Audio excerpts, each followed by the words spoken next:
নমস্কার, সবাই কেমন আছেন? আশা করি সবাই খুব ভালো আছেন। আর আমাদের জেলায় হয়েছিল এক্সপো মেলা, আর আমরা সেখানে পৌঁছে গেছি মানে কি এবার শেষের দিকে এসেছি। প্রতিবারই তো প্রথমে আসি, এবার ভাবলাম শেষের দিকেই যাই।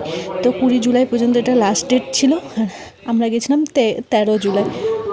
প্রথমে ঢুকতে গেটের এন্ট্রান্স, তারপরে হচ্ছে মোয়া মিষ্টান্নর দোকান, তারপরে পাঁশকুড়ার চপের দোকান এবং বিভিন্ন দোকান। আর তাছাড়া আরেকটা জিনিস লক্ষ্য করে দেখেছি যে অনেক দোকান উঠতে লেগেছে। তাদের এই বক্তব্য, এবার বৃষ্টি যেহেতু হয়েছে তো সেক্ষেত্রে দোকানগুলো বন্ধ হয়ে যাচ্ছে বা এবার লাভ্যাংশটা খুব কম। তো এখানে কুর্তি থেকে শুরু করে সব কিছুই পাবেন এই মেলায়। আর চলছিল সেল, 20 টাকা, 50 টাকা, 60 টাকা, 80 টাকা, যে যেমন সেল নেবে সেই তেমন সেল। আর এই বাঁশের স্টিকগুলো আমার খুব পছন্দ হয়েছিল, আর আমি পাশে গিয়ে দেখেছিলাম। আর এখানে হচ্ছে সেই দোকানগুলো দেখতে পাচ্ছেন কত ঝাঁ চকচকা।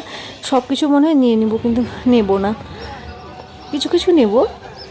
তো চলুন, এই যে হচ্ছে মেন মেলা, ভিতরে অনেক শেষে চলে এসেছি। আর এখানে আইসক্রিমের দোকান, আর এখানে বিভিন্ন রাইড আছে মানে। আর মেলা যেহেতু শেষের দিকে তো সেক্ষেত্রে বেশি লোকজন। আর এই হচ্ছে সেই ভাইরাল জলপুরি, যেটা অফ ছিল, আমরা দেখিনি। তো আশা করি আপনাদের ভিডিওটা ভালো লেগেছে, আর ভালো লাগলে একটি লাইক করে দেবেন। ভালো থাকবেন, সুস্থ থাকবেন, বি পজিটিভ, বাই। দেখা হবে অবশ্যই আপনাদের সাথে আমার পরবর্তী ভিডিওতে।